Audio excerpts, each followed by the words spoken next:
समझ गए वो पापी और नौजवान व बेईमान कि लड़की बेहोश हो गई है। मुंबई से पहले ही एक स्टेशन पर लेकर के उतर गया और एक टैक्सी बुक किया। टैक्सी वाले से कहा तेरी औरत है, इसका तबीयत ठीक नहीं, इसका इलाज कराना है। ले जा करके टैक्सी में लेटा दिया। उसके पर्स में से मोबाइल निकाल करके सिम तोड़ के फेंक दिया। और यहर सुषमा मोहन से बात के ले रहे। मोहन कले रहे करे सुषमा तू मुंबई आ जेबू ना तो हम तो के रिसीव कर ले। अब वो मोबाइल में यार मोहन स्टेशन में बैठ के मोबाइल में ट्रेन की लोकेशन देखत बा कि अब ट्रेन मुंबई आए वाली बा। बैठ के बेसब्री से इंतजार करत बा, हो भैया कभी बैठ जा कभी खड़ा हो जा कि अब ट्रेन आवे वाली बा, हमार सुषमा हमसे आज मिल जाई। कितना दिन के बाद अपनी सुषमा को हम देखे जात बानी। बैठ के इंतजार कर बा, तब तक ट्रेन जा करके स्टेशन पर लगी। दौड़ कर गया उसके बोगी के पास, आवाज दिया सुषमा सुषमा तू किधर है सुषमा। गया बोगी के अंदर, उसके सीट के पास गया, सुषमा नहीं है। पूरी बोगी में बावला बंद करके ढूंढा, सुषमा नहीं है। मजबूर हो गया, आंख में आंसू कलश करे पापिन गद्दार, आज तू मौका पा करके मुझे धोखा दे दी, मेरे परिवार वालों को तू धोखा दे दी रे। वो कहीं लागल कि कौना के संग फरार हो गई। अपन मोबाइल स्विच ऑफ कर दे ले बा, मोबाइल लगावत बा ओकरी फोन पर लगावत मोबाइल स्विच ऑफ बा। समझ गई को लड़की कहीं भाग गई। ए भैया रोवत बा, कलश के मर माई बाबू के जवाब का दे। अब घर जाके माई बाबू का जवाब कर दे कि सुषमा भाग गई, फरार हो गई। एहर पपिया लेके कहाँ गई। हर बावला बन करके हर स्टेशन पर जा करके मोहन ढूंढा, जा करके गया एक थाने पर। बड़ी शर्म बा, कलश कहीं कि ना कहीं, लेकिन जरूरी बा। गई थाने पर जा करके साहब दरोगा जिस कहा कि साहब मेरी धर्म पत्नी सुषमा हमसे मिलने मुंबई आ रही थी, न जाने कहाँ उतर गई। इस वक्त उसका मोबाइल भी स्विच ऑफ बता रहा है, कहाँ उतर गई उसका पता नहीं चल रहा है। साहब रो रहा है। और मोहन साहब आवाज दिए बेटा हो सकता है भूल चुक से कहीं उतर गई होगी या तो उसका मोबाइल चार्ज नहीं होगा।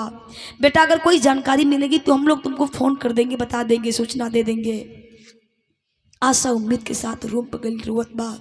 कल से कवन मुँह लेके गाँव में जाई हम, माई बाबू से कवन बात कहब कि सुषमा कहाँ गई, एहर पपिया लेके कहाँ गई बा। गीत लागल, गीत कवन बा।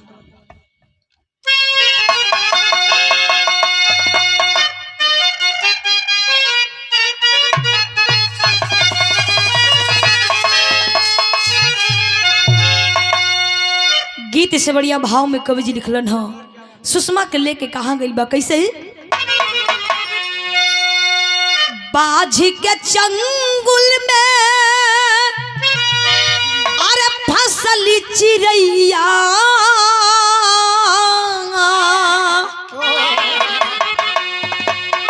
बाझी के चंगुल में फसली चिड़ैया, कैया कसैया के हाथे हो, कैया कसैया के हाथे।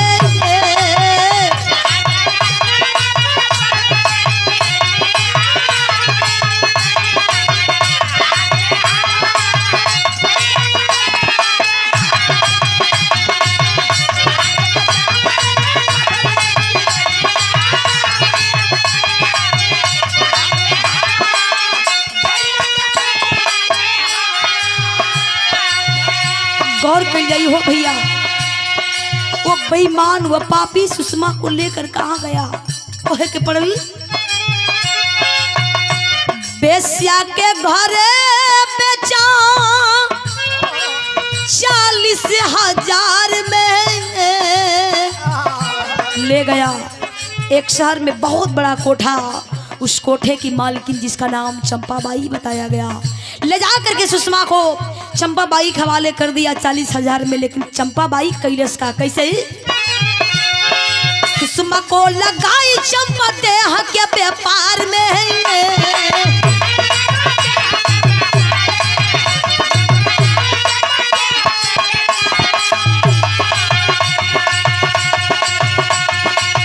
कल जन्माष्टमी के होई खूब कमैया, कैया कसैया के हाथे हो, कैया कसैया के हाथे के।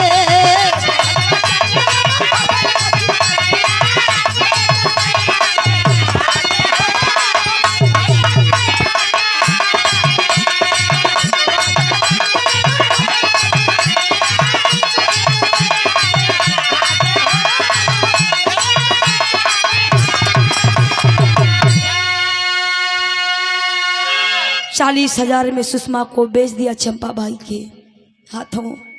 चंपा बाई सुषमा को देखती है, कल अरे वाह, इतना लड़की मेरे कोठे पर आई लेकिन इससे सुंदर कोई मेरे कोठे पर नहीं आया। ये लड़की कितनी खूबसूरत है, ये लड़की कितनी प्यारी है। और खास करके चंपाबाई कहत बा, खास करके कल बहुत बड़ा त्यौहार कृष्ण जन्माष्टमी है और हर साल हर जन्माष्टमी पर इस कोठे पर एक बहुत बड़ा ग्राहक आता है। इस लड़की को पा करके मुझे मालो माल कर देगा। मन में सोचत बा, उतने देर में हो भैया जब सुषमा को होश आई, एकदम अचानक उठ के बैठ गई, लवाक बा, इधर उधर नजर दौड़ावत बा। कलश माँ, बगल में चंपाबाई बैठी है। कलश माँ, मैं तो ट्रेन में थी, मुझे कौन लेकर के आया माँ? मैं कहाँ थी माँ? हंस रही है चंपाबाई, अरे वाह, इस लड़की का आवाज़ कितना प्यारा है। ऐ लड़की, तुम्हारा नाम क्या है? कलश माँ, मैं बता दूंगी, लेकिन तू बता मैं कहाँ आई हूँ। कलश जानना चाहती है। अरे लड़की, जानना चाहती है तू कहाँ आई है? ये कोठा है, कोठा कलेजा खाप गई लो। कलश माँ, मैं उस खानदान की बेटी नहीं हूँ जो तू समझ रही है। माँ मुझे जाने दे माँ, और मेरा मोबाइल भी मेरे पास नहीं है। एक बार तू मेरे पति से मुझसे बात करा दे माँ, मेरे परिवार के लोग बहुत परेशान होंगे, बात करा दे। डांट करके आवाज देती है चंपाबाई, अरे लड़की बात मत कर, हाथ मुँह धो ले, खाना खा ले। कलश नहीं हो माई, तू जहर दे दम खा के मर जाई, लेकिन एक कोठा पर आ गई, आज तक कोठा ना देख ले रही हो। हम वो खानदान की बेटी नहीं की। पैर पकड़ के सुषमा रोवत, माँ तुम्हें कितना पैसा चाहिए मैं दिलवा दूंगी, लेकिन मुझे जाने दे माँ, मत जाने दे, लेकिन एक बार मेरे परिवार से बात करा दे। वो चंपाबाई हंस रही, आवाज देती है। गीत लागल, गीत का बनबा।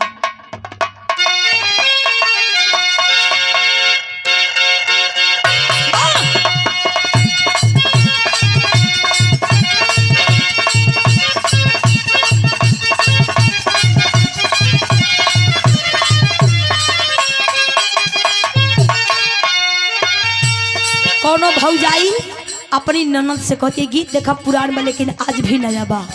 जब नई गीत आवत बया जाइल, काल पुरान हो जाए, लेकिन हाई गीत कब पुरान नहीं हुई। भौजाई कहती है कैसे? अंगूरी में डसले पियान गिनिया हो,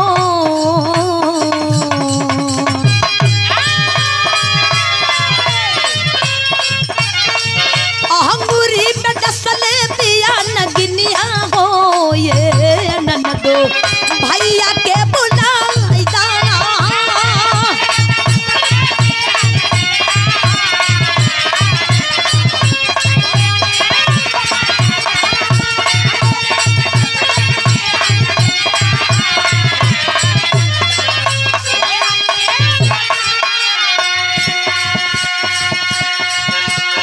चंपाबाई का पैर पकड़ के सुषमा रोहत कई बार चंपाबाई झापड़ मारती है। डांट करके आवाज है, तेरा लड़की जितना कहा जाए उतना तू काम कर, बात मत कर। तुम्हें डर नहीं लग रहा है? कलश कैसा डरो माई, हमें जाए दो। लेकिन चंपाबाई कहत बका, कॉल हुए उतर जाई नथनिया हो,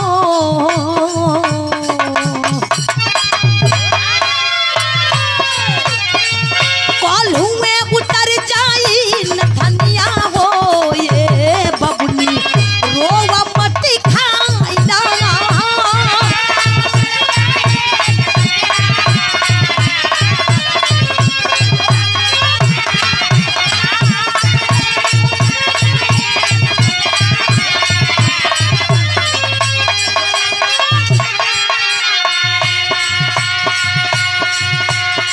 चंपाबाई कहती है, जाकर के खाना खा ले, हाथ मुंह धो ले, तैयार हो जा, कल के रेडी रहना, कल के लिए तैयार हो जा। इस कोठे पर मेरा ग्राहक आएगा और तू मुझसे खुश कर देना, तुम्हें भी पैसा मिलेगा, हमें भी पैसा मिलेगा।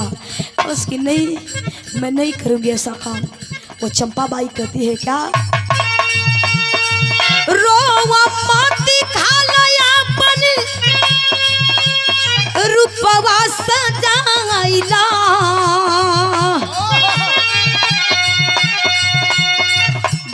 होई नोखे के जवनिया हो, ये बबुनी रोवा मत खाइला।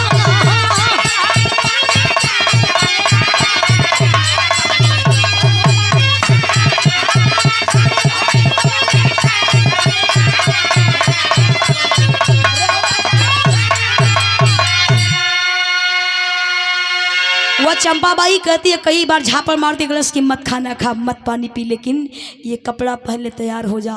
ए भैया इतना गंदा इतना अश्लील कपड़ा दिया गया सुषमा को पहनने के लिए, लेके रोवत बा कलश का वो मालिक।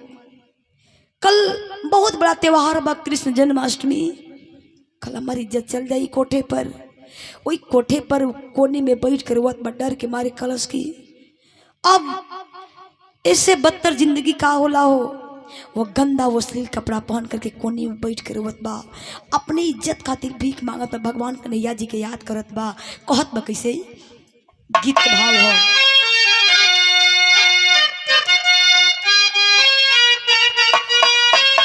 यह कहत बा कोठवा पर, रोवेली सुषमा काटा विपदा के बलाइया हो कन्हैया भैया।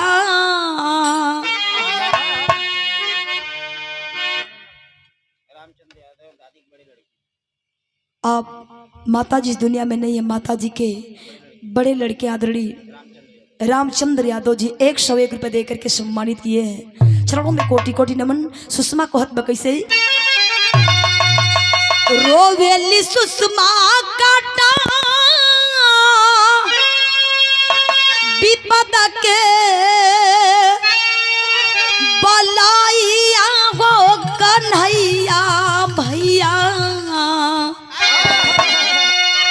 सूझे नाही कावानो उपाया हो कन्हैया भैया।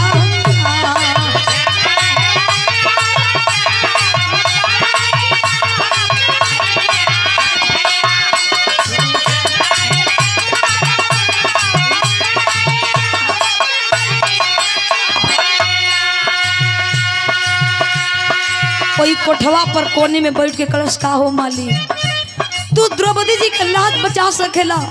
जौना समय दुशासन द्रौपदी जी के नंगा करत रहे, चीर खींचत रहे, तू आके लाज बचौल का। एक कोठवा पर एक बिटिया एक पत्नी एक बहिनी की इज्जत चल जाई का। कहत बा कैसे, द्रौपदी बगिनिया के बनला सहाइया हो कन्हैया भैया। बिगड़ल बाबा मारो समाइया हो कन्हैया भैया।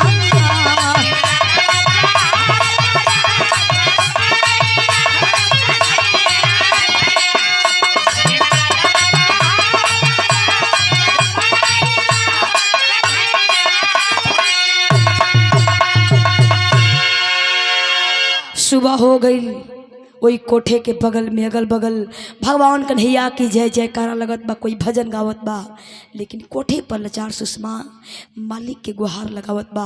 अब देखी वो चंपाबाई कहते रहे लड़की, ऐ सुषमा आज त्योहार है, आज रात को मेरा ग्राहक करीब 8:30 बजे रात को आएगा और तू तैयार हो जा, उसको तुम खुश कर देना।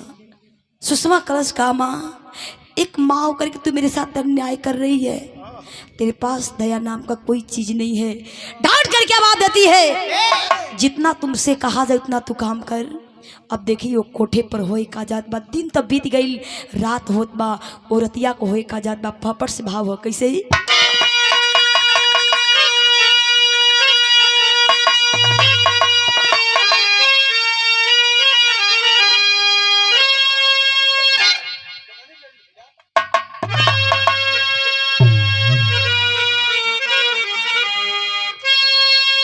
श्री कृष्ण जन्माष्टमी की रतिया मतिया मारल बा, हावस पुजारी पहुँचा ले दौड़तिया मतिया मारल बा।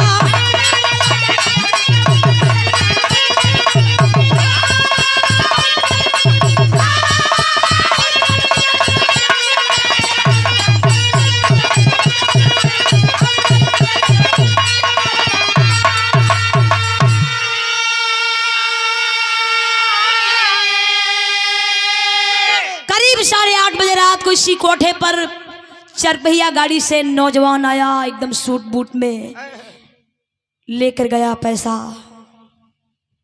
सूटकेस में पैसा लेकर गया कोठे के अंदर। वो चंपाबाई इशारा करती है, चंपाबाई को पैसा दे दिया और इशारा करती है सुषमा के रूम के तरफ। तो भैल का कहे के पड़ल, सुषमा की कोठरी के अंदर किया प्रवेश नारी हो, पर्दे के आड़े से सुषमा अरे ग्राहक को निगारी हो। श्री कृष्ण जन्माष्टमी की रतिया मतिया मारल बा, हवस पुजारी पहुँचले दौलतिया मतिया मारल बा। गया सुषमा के रूम के तरफ, एकदम हंसते गया वो नौजवान कि आज मैं नई लड़की से मुलाकात करूंगा। गया सुषमा के रूम में गया, सुषमा नीचे बैठी है, वो अश्लील वो गंदा कपड़ा पहन करके, लेकिन घूंघट में बाहो भैया। गया बेड पर बैठ गया, कहा करे रानी सुन, तू नीचे बैठी है फर्श पर, आज तुम्हें नहीं पता है तुम्हारे साथ रात बिताने के लिए मैं कितना पैसा दिया हूँ, आजा मेरे बेड पर बैठ जा, आ तू कितनी खूबसूरत लग रही इस कपड़े में। कलश कहा करके बेड पर बैठ जा, रोवत बा गनगन गनगन कापत बाहो। कलश साहब हम मानत बानी साहब, हमारी खातिर आप बहुत पैसा दे ले बानी एक कोठा पर, लेकिन साहब हमार बतिया सुन ली। कलश की तू रो रही है, तू रो रही है, तुम्हें नहीं पता है कितना पैसा दिया हूँ, आ बेड पर बैठ जा। कलश नहीं हो साहब, वो चंपाबाई नहीं समझ पा रही, लेकिन आप तो समझ पाएंगे सर, हमें छोड़ दीजिए। डांट करके आवाज दिया, कहा कह लड़की पागल हो गई है, कितना पैसा तुम्हें चाहिए, मैं तुम्हें भी पैसा दूंगा, लेकिन आजा बेड पर बैठ जा। धीरे धीरे गई, पैरवा पकड़ के कुछ बात कहत बा आल्हा के लाइन में, कैसे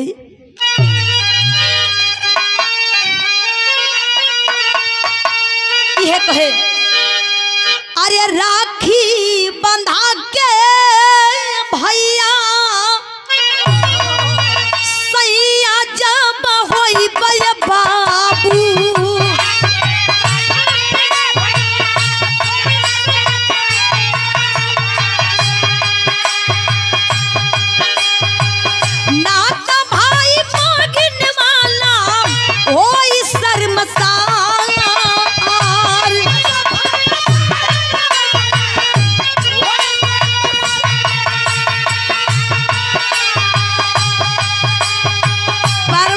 सुषमा कतबा के साहब लोग सच में कहला ना, कबू कबू पैसा इंसान के पागल बना देला हो।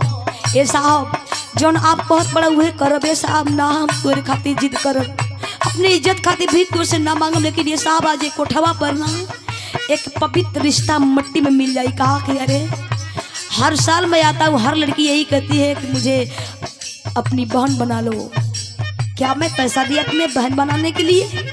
बस नहीं हो साहब, जोन मर्जी आप कर लो साहब, हम ना तो के कहब। कलश ये साहब एक आपसे हम सवाल करी, आप बताइए ना।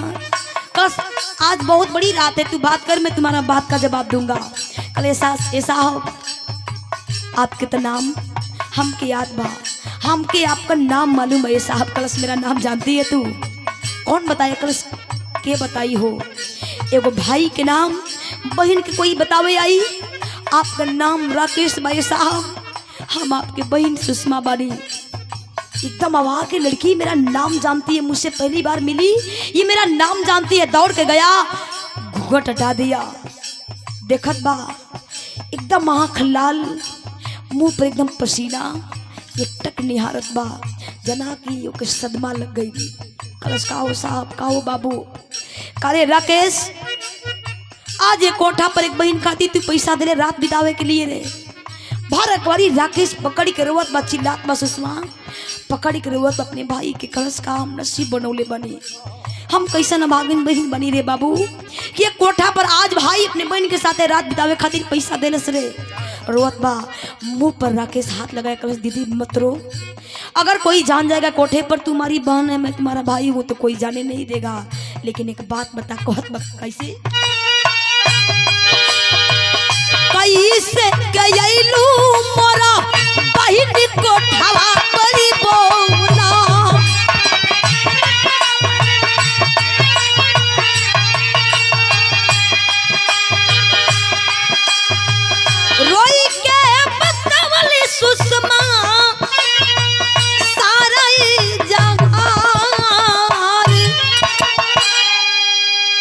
सुषमा सारी बात बदल कर से बाबू एक कोठा पर हम कैसे अली हम के नहीं खे मालूम, लेकिन ट्रेन में एक अनजान आदमी से हमसे बात विचार भइल। वो कब ला करके मुझे कोठे पर बेच दिया, नशे की गोली दे करके मुझे नहीं पता, मेरा मोबाइल भी नहीं है। कल बाबू हम तब मुंबई जात रही तोरे जीजा के पास मोहन के पास। बाबू राकेश कहा कि दीदी तू मुंबई जात रहलू। कलस हाँ बाबू। राकेश से कहत बस सुषमा बाबू एक बार तो अपने जीजा से बात करा देना। राकेश तुरंत फोन लगाया मोहन के पास।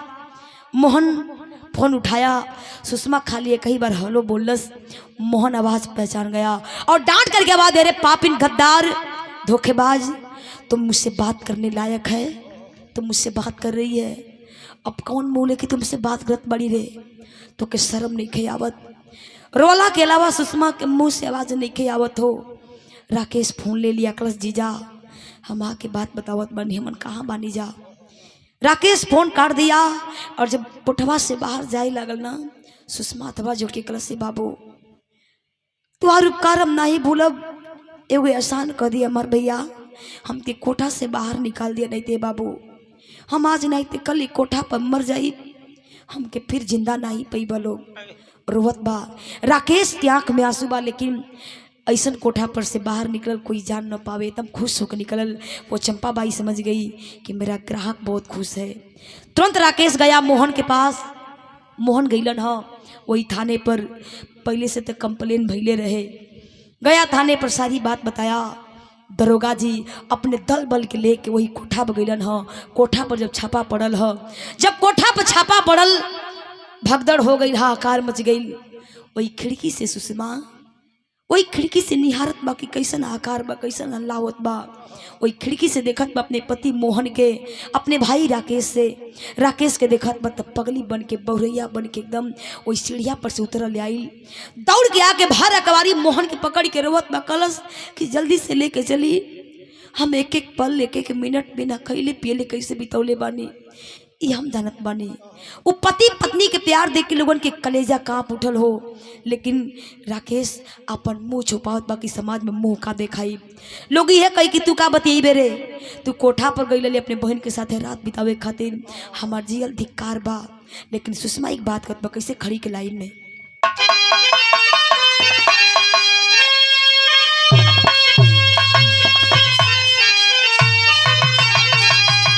सुषमा रोवत बकल्स करे बाबू राकेश तू रोवत भड़े रे, आज एक कोठा पर नहीं खे मालूम तो के कि तू हमारे खातिर का बाड़ा, हमरी खातिर तू एक कोठा पर का बन के इला हुआ। कहत बा कैसे,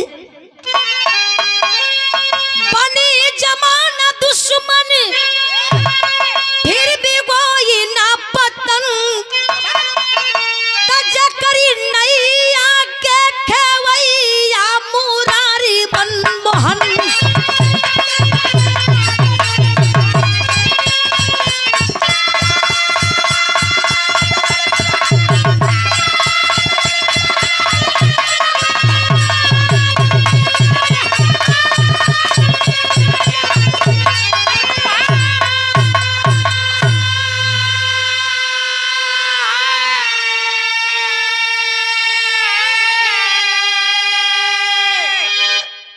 ₹101 दे करके सम्मानित किया। आप नाम तो नहीं बताए, लेकिन आपके चरणों में कोटि कोटि प्रणाम, बहुत बहुत धन्यवाद, नमस्ते प्रणाम बा।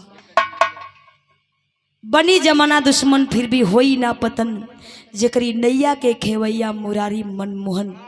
कलश के बाबू हे कोठवा पर तू अपने आप की शर्मिंदगी महसूस करत बाड़ा भैया, एक कोठा पर आज तू नहीं आइल होता तो तुहरी अलावा दूसर कोई जरूर आइल होत, दूसरा के शिकार हम जरूर बनल होती।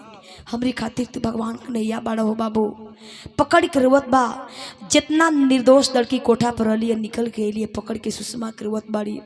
कली की दीदी एक कोठा पर 2 वक्त के रोटी के लिए अपन हमन के आबरू बेजत रही जा, आज हमन के आजाद हो गई जा दीदी। एक कोठा पर कैसन जिंदगी बा मन के जान गई जा। नारी हो तो वैसी, यही से कहल कि जहाँ विश्वास बा वहीं विश्वासघात बा। सुषमा कहे लागल अगर ट्रेन में विश्वास पाके हम चाय पियने, अगर चाय ना पियले होती तो कोठा पर ना आइल होती। यही से कहनी के करीब पर कोई विश्वास करे के कोई यापन कहे जमाने के अंदर कोई ना यापन बा ना कोई पराया बा। आखिरी भाव कहे पर कैसे,